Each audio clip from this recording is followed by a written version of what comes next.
이제 홍수 심판이 지나갔습니다. 어쨌든 심판은 좋지 않죠.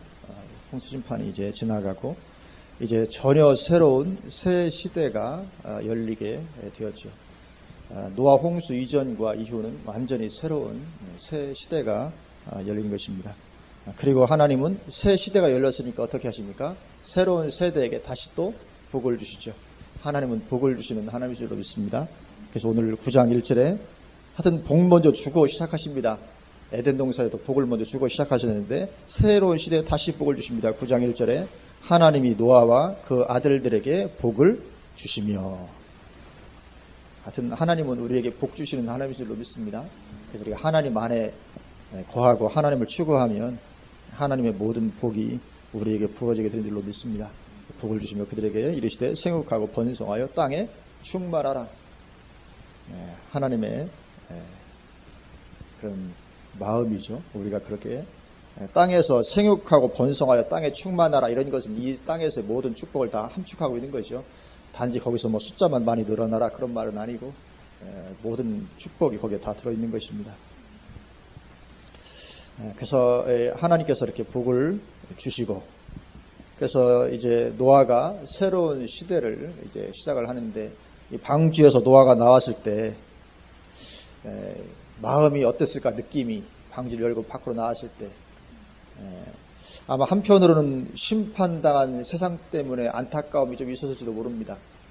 어쩌면 없었을 수도 있죠. 왜냐하면 워낙에 그동안에 서름을 많이 당해서 사람들이 얼마나 그동안 비웃고 조롱하고 핍박하고 온갖 걸 다 했을 거라고요. 또 경제적으로도 어려웠겠죠. 다른 사람들보다. 그래서 사람들이 그걸 보면서 뭐 하는 짓이냐, 뭐 지금 뭐 이렇게 여러 가지로.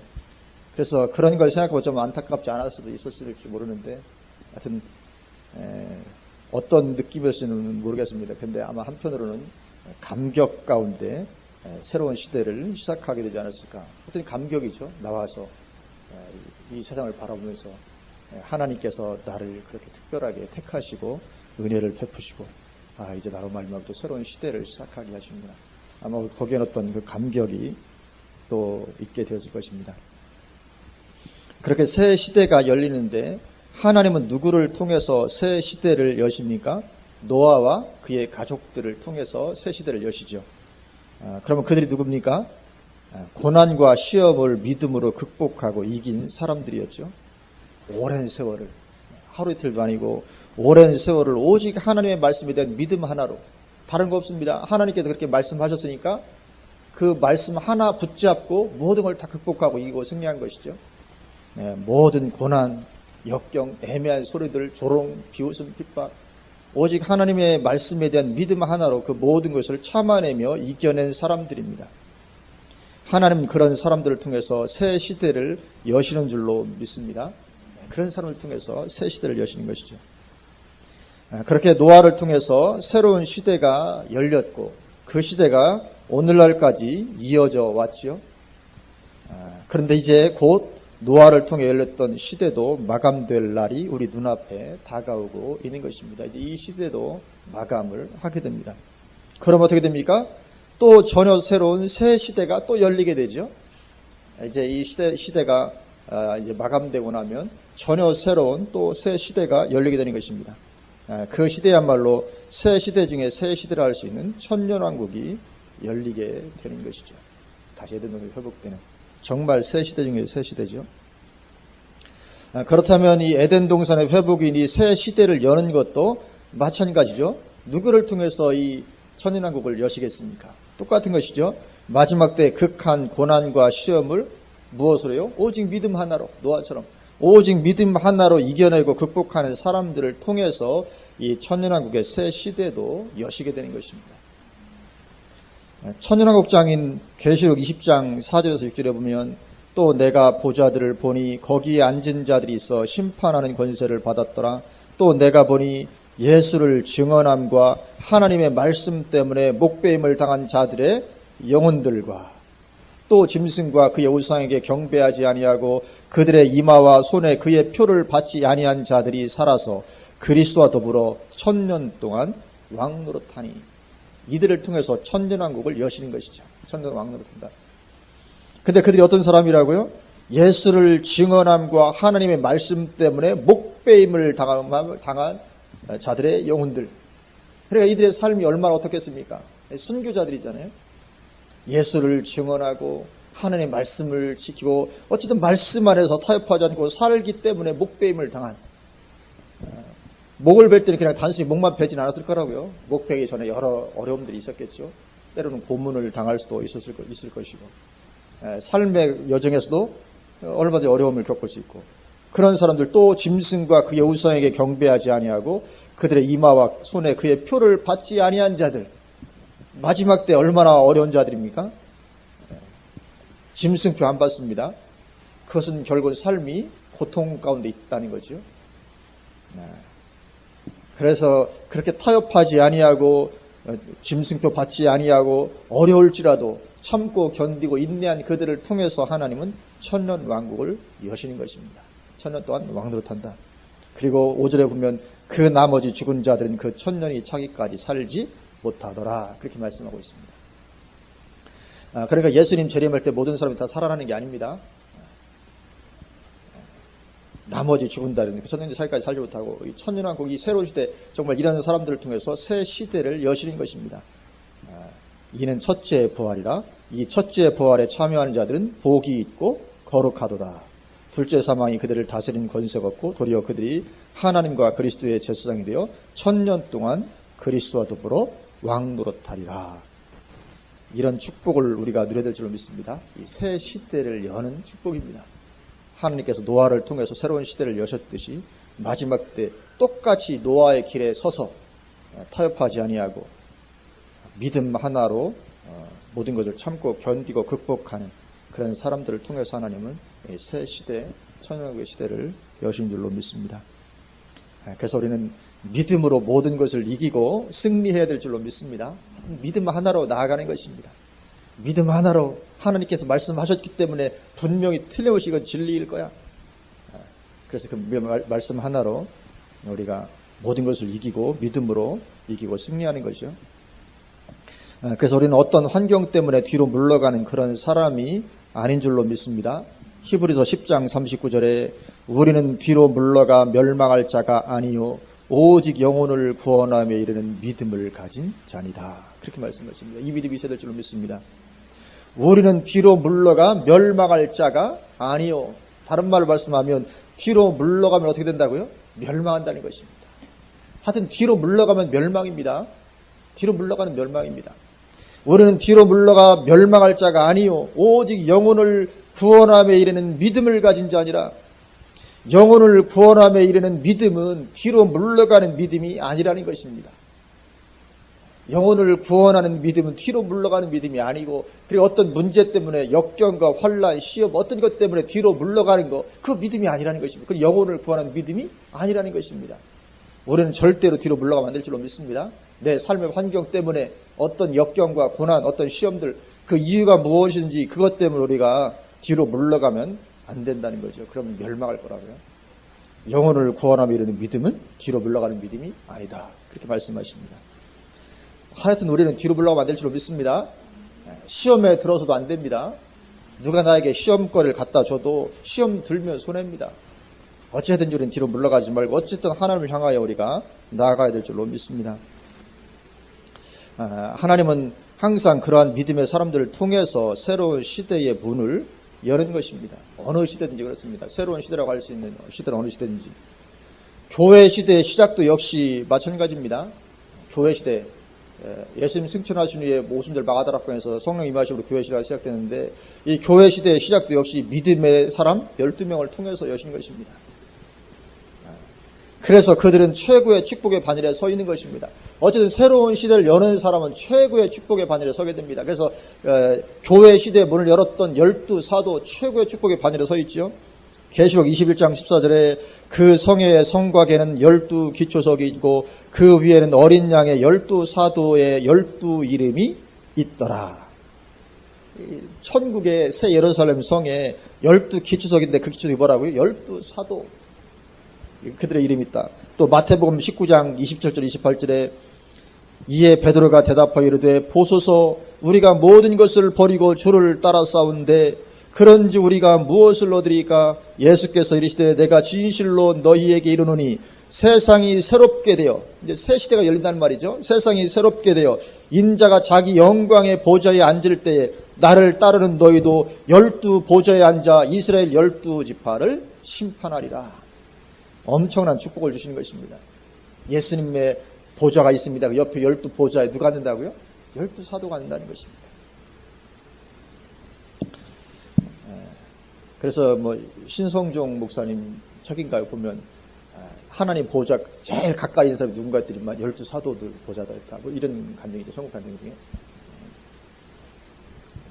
굉장한 축복을 받은 것이죠. 하여튼 새 시대를 여는 사람의 축복이 그런 것입니다. 근데 이들도 보면 주여 우리가 모든 것을 버리고 주를 따라 싸운데 그렇게 말씀하잖아요. 하여튼 뭐 하나님 한 분만 바라보고 달려가는 것이죠. 그런 사람들을 통해서 새 시대는 열리게 되는 것입니다. 또 종교 개혁을 통해서 개신교의 새 시대를 열었던 마틴 루터 역시 얼마나 큰 어려움을 극복해야 했는지 모릅니다. 하여튼 새 시대를 여는 사람들은 삶이 고난입니다. 그러나 오직 믿음으로 전진하여 새로운 시대를 열게 되었던 것이죠. 오늘 본문의 노아가 그렇게 새로운 시대를 여는 축복을 누리고 있는 것입니다. 우리도 그렇게 오직 믿음으로 전진해 나아가면 우리도 새 시대를 여는 자가 될 수 있는 줄로 믿습니다. 그것이 마지막 때에 태어난 사람들의 축복입니다. 마지막 시대는 정말 이런 엄청난 축복을 나의 것으로 취할 수 있는 그런 기회가 주어져 있는 때죠. 그래서 오직 믿음으로 전진해 나아가면 엄청난 축복 가운데 우리가 들어가게 될 줄로 믿습니다. 히브리서 10장 38절 나의 의인은 믿음으로 말미암아 살리라. 또한 뒤로 물러가면 내 마음이 그를 기뻐하지 아니하리라 하셨느니라. 하여튼 뒤로 물러가면 안 될 줄로 믿습니다. 하나님 안 기뻐하신다고요. 하여튼 뒤로 물러가지 않고 오직 믿음으로 사는 것입니다. 나의 의인은 믿음으로 말미암아 살리라. 또한 뒤로 물러가면, 그러니까 뒤로 물러가지 않는 게 믿음으로 사는 거라는 것이죠. 환경과 상황이 있건 어떤지 관계없이 어쨌든 뒤로 물러가지 않는 사람이 믿음으로 사는 사람입니다. 우리는 모든 것을 다 극복하고 그렇게 믿음으로 살아야 될 줄로 믿습니다. 다른 말로 하면 신앙생활에 굴곡이 없어야 된다는 것입니다. 신앙생활이 자꾸 뭐 은혜 충만할 때는 아주 대단했다가 뚝 들어갔다 이러면 이건 뭐 하나님이 도무지 쓰실 수 없습니다. 항상 스테디하게 꾸준하게 이렇게 뭐 삶에 어떤 것이 달아오든지 어떤 풍파가 오든지 간에 그냥 꾸준하게 이렇게 하나님 바라고 나가는 것입니다. 이것이 참된 믿음의 사람들인 줄로 믿습니다.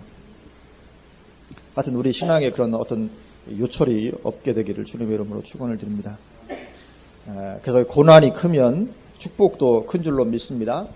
그래서 시대적인 환란 속에는 시대적인 축복이 있는 것입니다. 고난이 크면 축복이 큽니다. 내가 시대적인 고난과 환란 가운데 들어가 있다 그러면 그 사람은 시대적인 축복을 받을 수 있는 거죠. 시대적인 축복이 거기에 숨겨져 있는 것이죠. 그래서 우리가 그걸 바라보는 것이지 당장 세상에서의 어떤 뭐 즐거움, 우리가 그것 때문에 살아가는 것이 아닌 줄로 믿습니다. 요즘 가수 싸이가 뜨고 있잖아요. 싸이가 얼마나 지금 황홀감 가운데 있겠습니까? 아마 구름 위를 건너갔을 것 같아요. 요즘 얼마나 좋겠습니까? 한국에서 최초로 빌보드 차트에 100위 안에 2곡이나 들어간 최초의 인물이 됐다 그렇게 하잖아요. 얼마나 지금 뭐 구름 위를 걷는 것 같은 황홀감이 있을지 모릅니다. 그러나 제 눈에 보기에는 지금 지옥의 문을 열고 있는 자로밖에 안 보입니다. 지옥의 문을 열고 있는 자로밖에. 그래서 자기도 그곳으로 들어가고 열광하는 자들도 같이 데리고 들어가는, 틀림없습니다. 싸이 이번에 발표한 그 젠틀맨 뮤직비디오 보면 얼마나 참 음란도 가득 찼고, 그리고 싸이의 젠틀맨 그 뮤직비디오를 분석해 놓은 글 우리 카페에 올려져 있거든요. 오늘 올렸는데 관심 있으신 분들 한번 보시기 바랍니다. 그 젠틀맨을 분석해 놨는데 이 뮤직비디오를 완전히 그 뭐 일루미나티, 프리메이슨 그쪽 상징으로 도배가 되어 있다시피 합니다. 싸이 뮤직비디오도 사실 그렇지 않고는 빌보드 차트에 2위에 올라가고 가능하지 않습니다.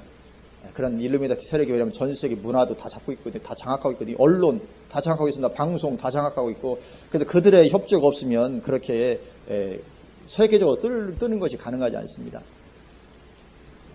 그래서 뭔가 다 이렇게 됐고, 그래서 그 뮤직비디오 보면 상징이 프리메이슨과 일루미나티의 상징으로 가득 차 있습니다. 분석해놓은 글이 있길래 제가 오늘 우리 카페에도 올려놨는데 보시면 참 싸이가 이런 놈이구나. 어떻게 보면 불쌍하죠. 자기의 어떤 세상의 영달을 위해서 그렇게 쓰임받는 안타까움이 있습니다. 그러니까 자기도 결국은 지옥으로 들어가고 지옥문을 열어서 자기를 보면서 열광하는 자들도 같이 데리고 들어가게 되는 것이죠.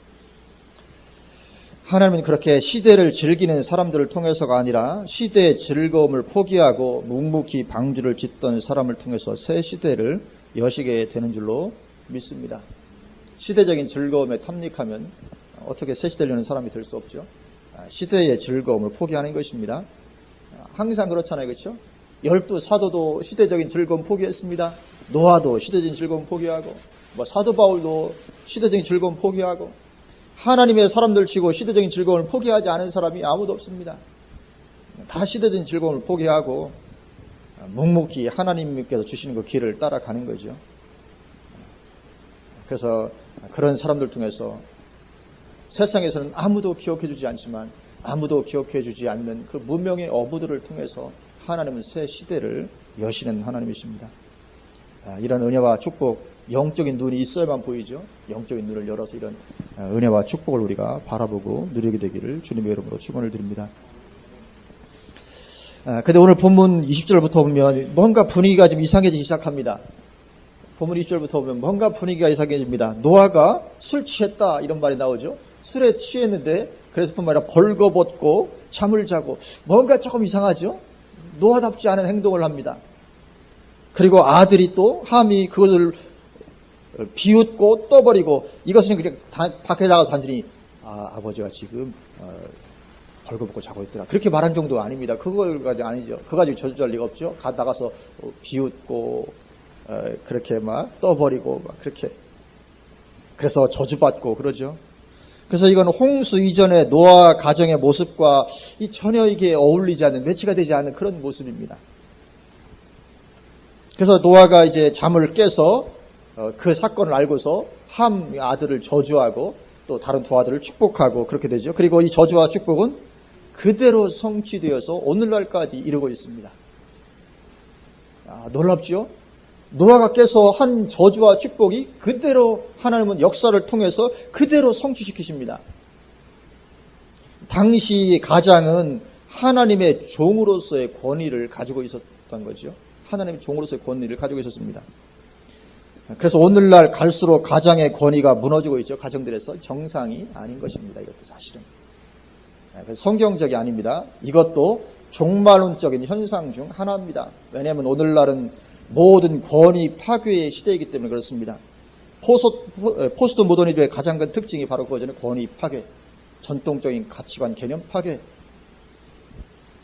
그래서 오늘날은 모든 권위가 다 무너집니다.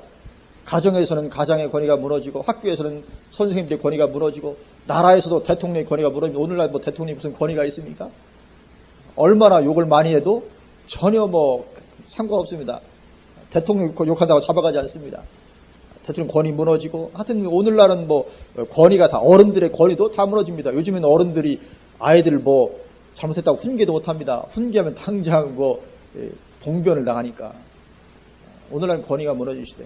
이게 또 종말론적인 현상 중에 하나입니다. 그래서 가정에서도 가장들의 권위가 완전히 무너져서 이제는 사실은 가장이 가정에서 제사상적인 역할을 해야 되는 것이거든요. 근데 그런 가정들이 없죠. 다 무너져가지고. 그래서 이 노아의 이 저주와 축복은 하나님께서의 저주와 이 축복을 역사를 통해 그대로 성취되게 하셨죠. 그래서 저주를 받았던 가나안, 그러니까 함이 잘못했는데 가나안을 저주하죠. 함의 아들. 그러니까 아들부터 저주해놓고 함을 또 저주합니다. 그러니까 가나안을 저주합니다. 함의 아들 25절을 보면 이에 이르되 가나안은 저주를 받아 그의 형제의 종들의 종이 되기를 원하노라. 노아가 저주를 해버립니다. 그러니까 어떻게 됩니까? 이 가나안의 자손들이 살던 땅이 가나안 땅입니다. 어떻게 됐습니까? 출애굽한 이스라엘 백성들에 의해서 완전히 멸망당하고 말죠. 그대로 이루어지고 성취되는 것입니다. 그리고 또 함의 자손을 또 저주하죠. 함의 자손들이 대부분 아프리카 흑인들입니다. 우리는 그들의 고난을 잘 알죠. 아프리카 흑인들 역사상 한 번도 세계사의 어떤 주역으로 서보지 못하고 그들이 늘 그런 어려움과 고난 가운데 살아왔고 지금도 그렇습니다. 지금도 아프리카는 세계 열강들의 착취장일 따름입니다. 세계 열강에서 착취만 나오고 있지만 아프리카는 도무지 어떻게 세계에서 서본 적이 없습니다. 오늘 노아가 한 번 그렇게 저주했더니만 영원히 지금까지도 그렇게 저주해서 헤어나지 못하고 있죠. 그래서 우리는 이 함의 잘못에 들어가지 말아야 될 줄로 믿습니다. 이 함의 잘못은 단순히 한 번 범한 에피소드였던 게 아닙니다. 함이 그런 사람이었던 것이 이 사건을 통해서 드러났을 따름입니다. 그렇지 않고 사건 하나 때문에 그렇게 저주했을 리가 없죠. 원래 그런 사람이었는데 이 한 사건을 통해서 그의 본 모습이 그대로 드러나 버렸던 것입니다. 저주받기 합당했던 거죠. 그렇게 함은 저주를 받습니다. 그리고 이제 노아의 아들들이 3명이었죠. 그 중에 이제 셈은 종교적인 축복을 받죠. 26절에 보면 또 이르되 셈의 하나님 여호와를 찬송하리로다. 가나안은 셈의 종이 되고. 그래서 하나님을 셈의 하나님이라고 호칭하고 있습니다. 셈의 하나님 여호와를 찬송하리로다. 그러니까 이 셈의 하나님이라는 뜻은 셈에게 이런 종교적인 축복이 주어진 거죠. 그래서 셈의 자손 중에서 이스라엘 민족이 생겨나게 되죠. 왜냐하면 종교적인 축복을 받았으니까요. 하나님은 이스라엘의 하나님으로 불림을 받죠. 이 셈의 하나님의 축복이 내려간 것이죠. 그리고 거기 또 가나안은 셈의 종이 되고 그렇게 말씀하는 것처럼 이 가나안 종족은 셈의 후손은 출애굽 이스라엘 민족들에서 그렇게 멸망당하고 때로는 이렇게 지배를 받고 그렇게 되고 말았죠. 그리고 이제 또 야벳, 세 명의 아들 중에 또 한 명 야벳은 창대케 되는 축복을 받죠. 27절을 보면 하나님이 야벳을 창대하게 하사 셈의 장막에 거하게 하시고, 하나님이 야벳을 창대하게 하십니다. 노아가 창대하게 되도록 축복하죠. 이 야벳은 누굽니까? 백인들입니다. 백인들 모두 그대로 성취되었죠. 야벳의 후손인 이 백인들이 얼마나 오랫동안 창대한 축복을 누려왔습니까? 아주 제일 오랫동안 그 로마, 과거에 가장 했던 그 로마도 다 백인들 아닙니까? 그렇게 온 세월 동안에 창대한 축복을 그들이 누려왔던 것을 보게 됩니다. 그리고 지금도 사실은 세계에는 백인들이 완전히 주름잡고 있습니다. 오늘날 중국이 아무리 큰 소리 치는 것 같아도 백인들 안 되는 것입니다. 이미 다 장악하고 있습니다. 아마 미국에 있는 금융 엘리트들이 한번 맘만 먹으면 중국도 금방 무너질 수 있을 것입니다. 아직 그런 힘이 되지 못하죠. 그래서 셈이 그런 종교적인 축복을 받고 야벳 창대케 된 축복을 받고 또 그 야벳을 향해서 셈의 장막에 거하게 하사 그렇게 말씀하고 있죠. 축복하고 있죠. 셈의 장막에 거하게 하사 이 말씀처럼 백인들은 이 셈의 장막 복음이죠. 복음의 축복도 받아 누렸죠. 그래서 이 백인들이 이스라엘 후에 복음을 누린 게 백인들이었지 않습니까? 계속 내내 그런 축복을 누렸죠. 그리고 우리 한민족도 셈 계열에 속하죠. 셈족의 후손입니다. 그렇기 때문에 지금 느지막하지만 지금 복음의 축복을 최고로 누리는 나라가 되었죠. 왜냐하면 우리도 셈의 후손이니까요. 셈에게 하나님께서 축복하신 그 축복이 지금 우리에게 그대로 지금 임명하고 있는 것이죠. 그리고 또 노아 홍수 후에 가장 오래도록 믿음을 유지했던 민족도 우리 민족이죠. 아리랑 민족 책을 읽어보시면 다 아시겠지만 노아 홍수 후에 다 바벨탑에서 이렇게 할 때 우리 한민족은 거기서 제외돼서 동참하지 않고 따로 떠나서 계속 고대 대대로 하나님을 섬겨왔던 민족이 우리 한민족이죠. 그래서 우리 한민족은 벌써 강화도에 가도 첨성단인가요? 첨성단인가? 첨성단인가 있잖아요. 그죠? 강화도에도 있고 태백산에도 있고 그것이 하나님께 제를 드리던, 그러니까 아직 여전히 우리 민족은 오직 하나님만을 섬기던 민족이 최근까지, 사실은 일제시대까지만 해도 우리 한민족은 하나님 민족이었거든요. 예수 믿어서 몰라도 하늘에 계신 하나님을 섬기는, 유일신 섬기는 그런 민족이 우리 민족이었죠. 최근까지. 그리고 전 세계적으로 찬송가를 자기 나라의 국가로 삼고 있는 유일한 민족, 우리나라. 제가 금요일날인가도 말씀드렸는데, 우리가 부르는 애국가, 이것이 윤치호 선생이 작사한 곡인데, 이 찬송가 집에 들어가 있던, 수록되어 있던 곡. 물론 당시 이제 일제시대 때문에 애국적인 내용이 많이 포함되어 있지만 찬송가 집에 들어있던 노래인데 그것이 이제 우리가 일제 저항하면서 많이 노래를 부르면서 이제 임시정부가 그것을 국가로 애국가로 이렇게 했고 지금까지 이제 이렇게 애국가가 됐죠. 이 찬송가입니다. 하나님이 보호하사 우리나라 만세, 무궁화 삼천. 하여튼 이게 그래서 참 이 복음의 축복이 우리가 셈 후손이기 때문에 동일하게 우리에게도 그렇게 이어져 내려오고 있는 것을 보게 되죠. 얼마나 감사한가 하는 것이죠. 어쨌거나 20절부터 오늘 본문 20절부터 분위기가 그렇게 이상하게 흐릅니다. 은혜 충만한 믿음의 가정의 모습이 아니죠. 홍수 이전의 노아 가족과는 사뭇 달라진 모습입니다.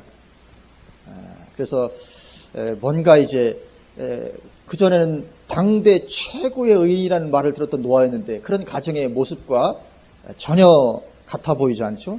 말하자면 단추 하나가 풀어진 듯한 그런 모습입니다.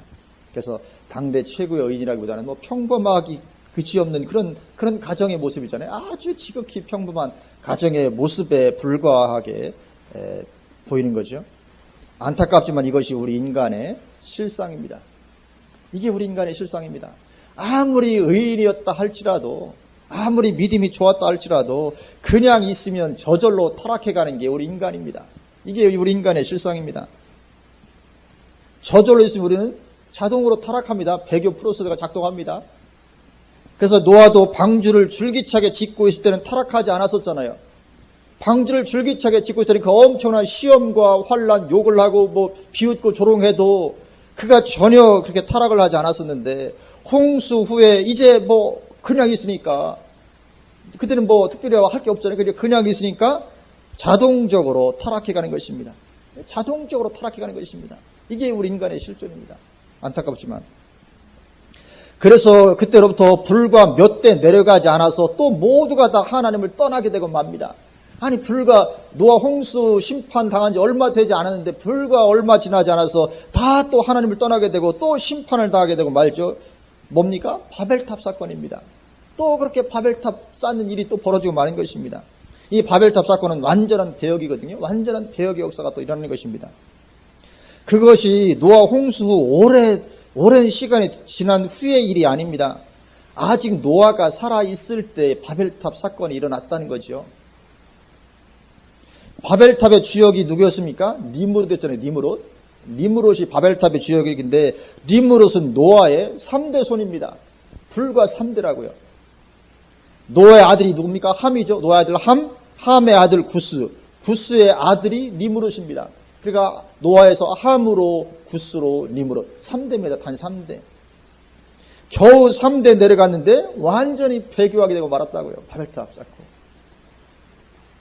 그래서 함의 족보를 따라 내려가면 그렇게 이제 니므롯인데 셈 쪽의 족보를 따라 내려가면 셈 쪽에는 연도가 다 기록이 잘 돼 있는데 내려가면 셈의 자손 중에 에벨의 아들 벨렉 때 바벨탑 사건이 있었죠.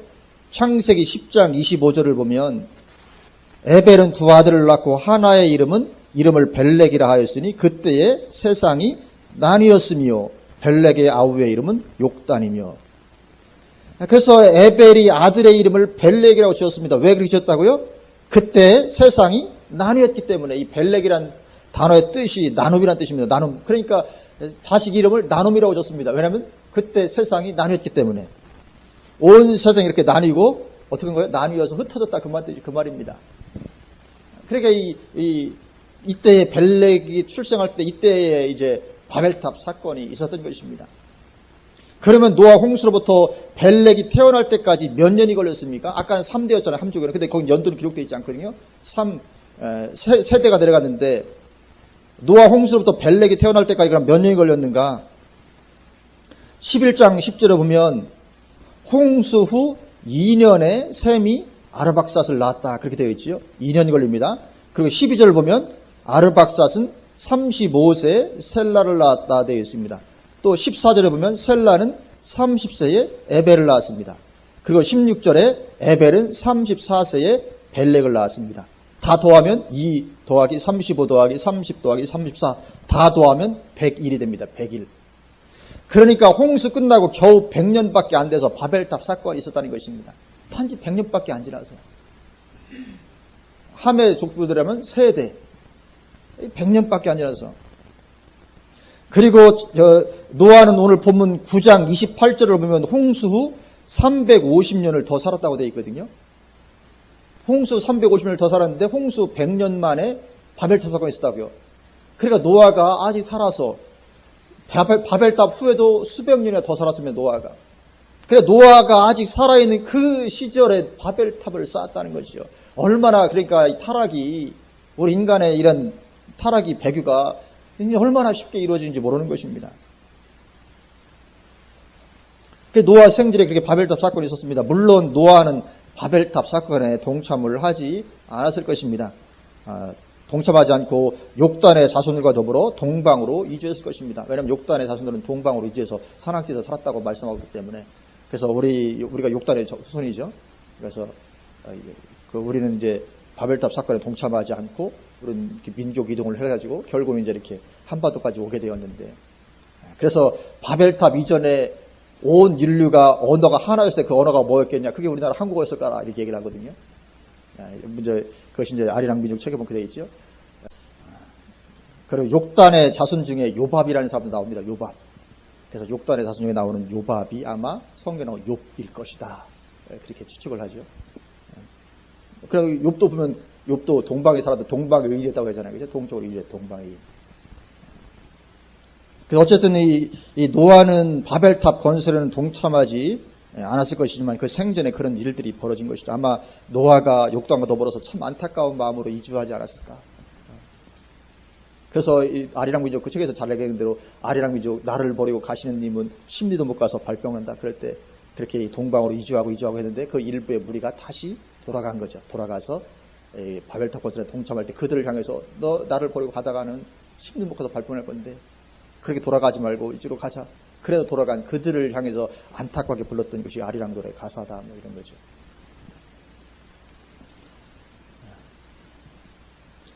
아리랑 민족 책 아직 안 읽어보신 분은 읽어보시면 좋습니다.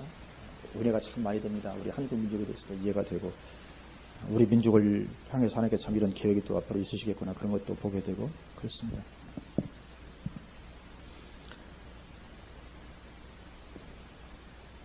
그래서 다들 그렇게 타락하고 배교해서 바벨탑을 썼습니다. 물론 소수의 남은 자들, 항상 남은 자들이 있다고 말씀드렸잖아요. 소수의 남은 자들인 욕단의 자손들, 아마 이 바벨탑 때에는 이제 욕단의 후손들이 아마 남은 자 같아요. 소수의 남은 자들인 욕단의 자손들 외에 나머지는 다 하나님께 배역하여 바벨탑을 쌓았던 거죠. 물론 그들도 하나님의 살아계심을 알았죠. 분명히 알았습니다. 분명히 하나님의 살아계심을 알았지만 그러나 하나님의 통치를 벗어나 살고자 했던 것이죠. 우리 이렇게 쌓고 흩어지지 말고 우리 한번 살아보자. 하나님 없이. 그래서 그들이 쌓았던 것입니다. 이게 바로 우리 인간의 실상입니다. 하나님을 떠나 살기를 원하는 거죠. 속에서 그렇게. 그래서 우리 인생에 참 소망이 없습니다. 우리 인생에 소망이 없습니다. 내 안에 정말 소망 있는 게 없죠. 인간이 이러하기 때문에 하나님은 오늘 본문에 보면 홍수 후에 무지개 언약을 주십니다. 오늘 본문에 무지개 언약이 나오죠. 이제 홍수 후에 내가 이 무지개를 줄 텐데 그 무지개를 보고 그 무지개 언약이 뭡니까?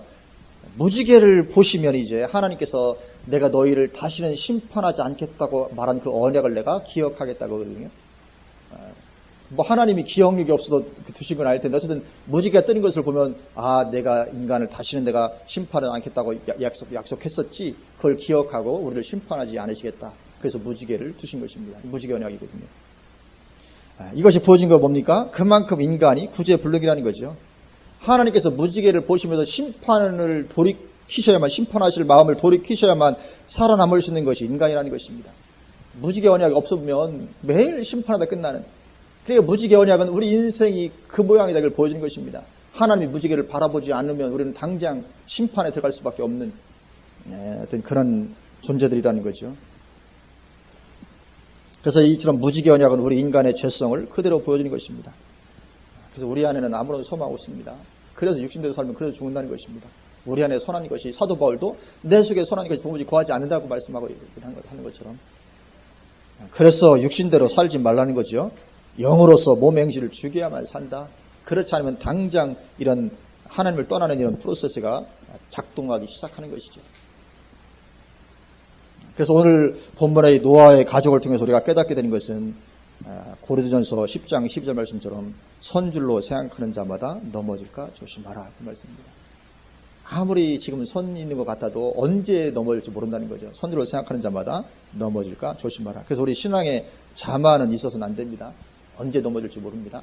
그래서 사도 바울도 날마다 자기를 쳤다고 말하잖아요. 왜냐하면 사도 바울이 알았거든요. 나도 그렇게 언제든지 넘어질 수 있다는 것을 알았기 때문에 날마다 자기를 쳤던 것입니다. 그래서 이것은 평생 긴장의 끈을 놓지 말라는 거죠. 긴장의 끈을 놓는 순간 우리는 죄악 가운데 그냥 퍼져버리고 마는 것이죠. 이제 때가 얼마 남지 않은 줄로 믿습니다. 정말 때가 임박해 있습니다. 요즘 돌아가는 것도 보면 정말 심상치 않습니다. 오늘날 지진이 정상이 아닙니다. 얼마나 그 빈도수 인터넷 같은 데 보면 통계가 나와 있는 게 있거든요. 이건 갑자기 최근 들어서 어마어마하게 막 그냥 급증하고 있거든요. 지진의 빈도수가. 벌써 최근에 이달 4월달 들어서만 해도 지진이 얼마나 많이 났습니까? 굉장히 많이 났잖아요. 이게 뭐 지금 정상 아닌 것이 세계적으로 지금 진행되어지고 돌아가는 일들을 보면 이게 정말 급박하게 돌아가고 있는 것을 보게 됩니다. 그래서 때가 얼마 남지 않았는데 아까 말씀드린 아리랑 민족 그 책에서도 말씀하고 있는 것처럼 하나님은 마지막 때 쓰시기 위해서 우리 한 민족을 택하시고 그리고 지금까지 숨겨놓고 계셨던 줄로 믿습니다. 숨겨놓았다가 마지막 때 쓰시려고 지금까지 이렇게 셈의 속속 욕단의 자손인데 우리가 마지막까지 숨겨놓았다가 이제 하나님께서 쓰시려고 덜어내고 계신 줄로 믿습니다. 그래서 우리가 이 땅에 사는 것이 태어나는 것이 얼마나 큰 축복인지 모르는 것이죠. 그래서 우리는 그처럼 시대적인 사명이 우리에게 있는 줄로 믿습니다. 주님 오실 길을 예비하는 심내 요한과 같은 사명이 우리에게 있는 줄로 믿습니다. 그래서 지금 한국이 뜨고 있는 것입니다. 세계적으로. 그래서 뜨고 있는 것이죠. 지금까지 5천년 역사에서 한 번도 우리 민족이 떠본 적이 없는데 말하자면 지금 이제 그렇게 세계적으로 뜨고 있습니다. 삼성 휴대폰 대표적으로 그렇죠. 휴대폰 과학기술적으로 얼마나 뜨고 있는지 모릅니다. 또 김연아, 또 오늘 뭐 나쁘긴 하지만 싸이 이런 뭐 스포츠나 연예계 쪽으로도 뜨고 있고 한류 붐이 전 세계적으로 일고 있고 또 한국인 유엔 사무총장, 한국인 세계은행 총재, 한국인 WHO 세계보건기구 총재.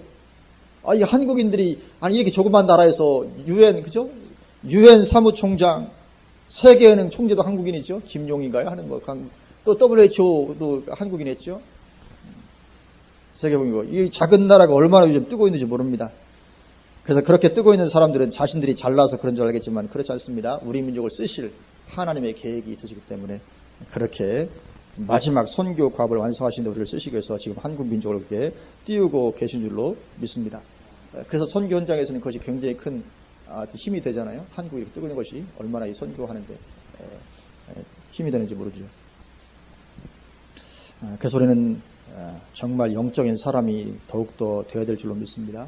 영적인 사람이 되어서 마지막 때에 사명을 잘 감당하고 드디어 이제 천년왕국의 새 시대를 여는 그런 주역이 되는 축복을 우리가 누려야 될 줄로 믿습니다. 그래서 우리는 오늘 본문을 통해서 반드시 기억해야 됩니다. 우리가 줄기차게 주님을 추구하기를 멈추면 즉시 타락과 배교의 프로세스가 가동하기 시작하는 것입니다. 그래서 주님 오시는 그날까지 긴장의 끈을 풀어놓아서는 안 될 줄로 믿습니다. 날마다 영으로서 몸의 행실을 죽이는 가운데 있어야 되죠. 날마다 우리를 죽게 될 줄로 믿습니다.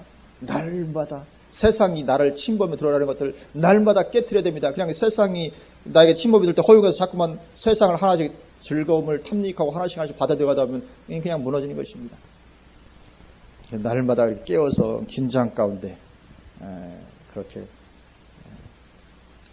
영으로서 몸의 행실을 죽이는 줄기차게 주님을 추구하는 그런 삶을 살아서 이제 새 시대를 여는 그런 축복 가운데 우리가 다 들어갈 수 있기를 주님의 이름으로 축원을 드립니다.